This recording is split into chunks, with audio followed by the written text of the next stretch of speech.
On the other side of the coin, Terry, how do you look at it? If you sell Garnacho for 60 million this window, you get to a point where you don't replace him or spend that money, say, on the striker because you know that it becomes too tight. Are you comfortable sort of going to the rest of the season? Say you finish mid-table because you haven't strengthened, but knowing that we've got that 60 million for the summer, where maybe we can actually have a little bit more flexibility in terms of spending it. Are you are you comfortable with that possibility? I'm not comfortable if we don't bring in a replacement. So it feels to me that we're actually saving quite a lot of money on Anthony's salary. So we're saving around 84% of his bonuses and salary, which gives us, in terms of paying somebody, about £170,000 a week now additional income, which is great. That's been saved. But we have young Dorku lined up to come straight in for Anthony. Anthony has predominantly been coming on in those wing-back positions, so that's the squad status he has. I would be very disappointed if we sold Garnacho and nobody else came in. I understand that we'll wait until the summer, but we need that body. If we're going to wait till the summer, we're better off waiting until the summer to sell Garnacho. So that's where my mind will change.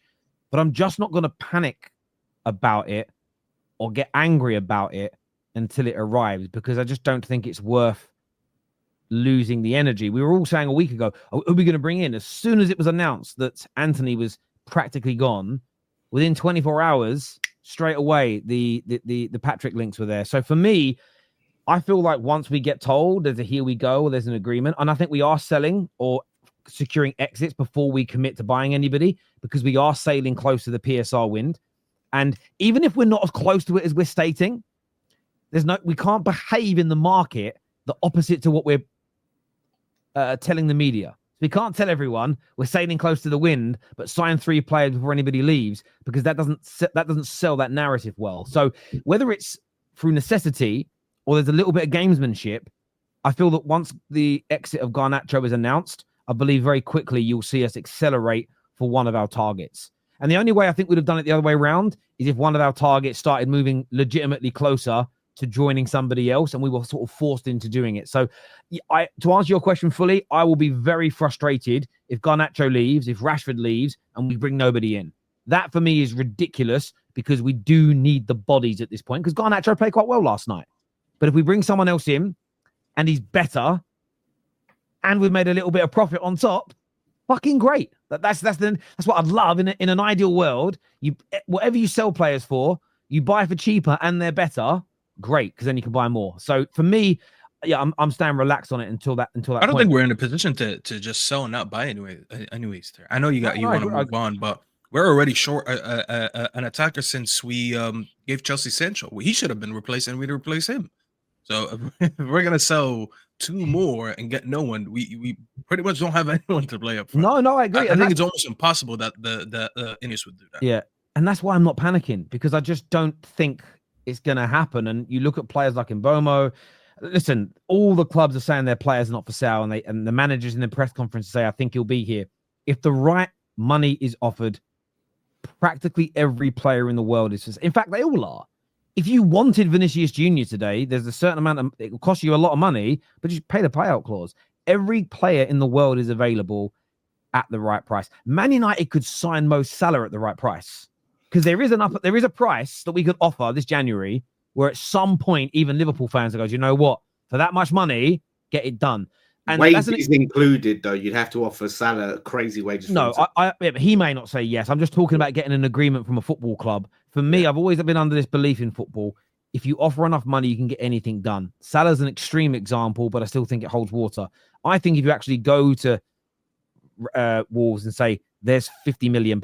I think if you go to Southampton, who are going to get relegated with or without Diblin. They're going to get relegated with or without him, in my view, but he's very talented. If you go there now and say, listen, there is £30 million, they're liable to accept it. They just are. And we have good relationships with a lot of these football clubs. We have people in charge now that have been in football a long time that have relationships. I'm confident we will.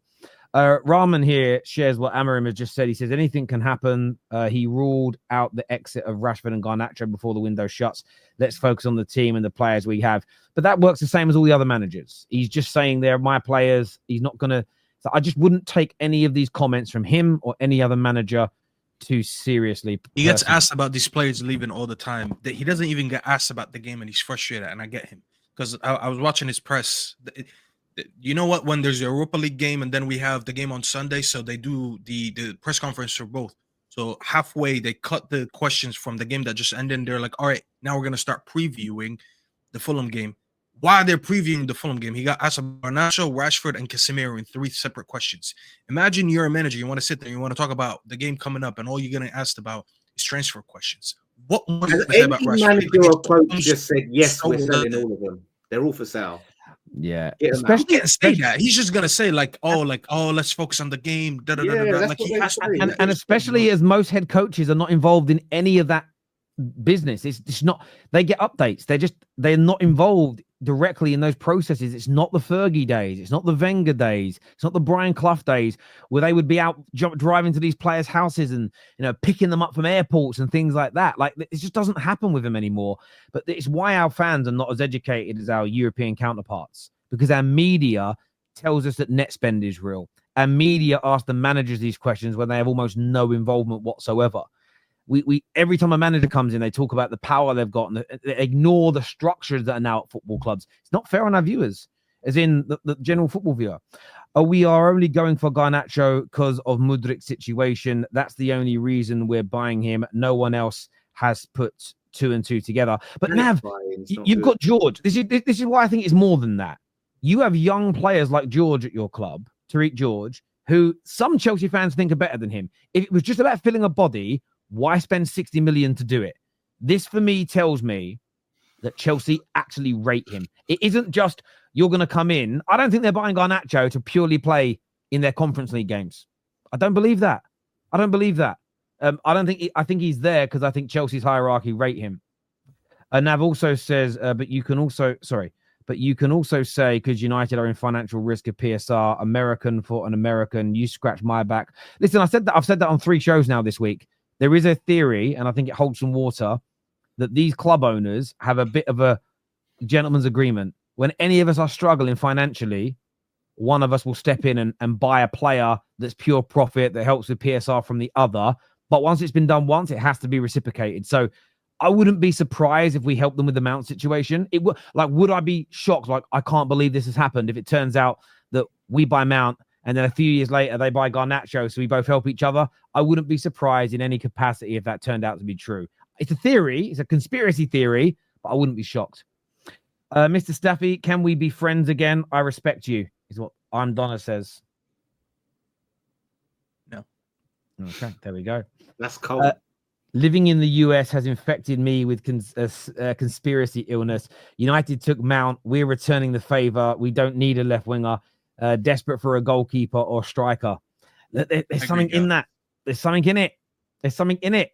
There really, really is. Viewers, give us your thoughts, feelings, and opinions on that.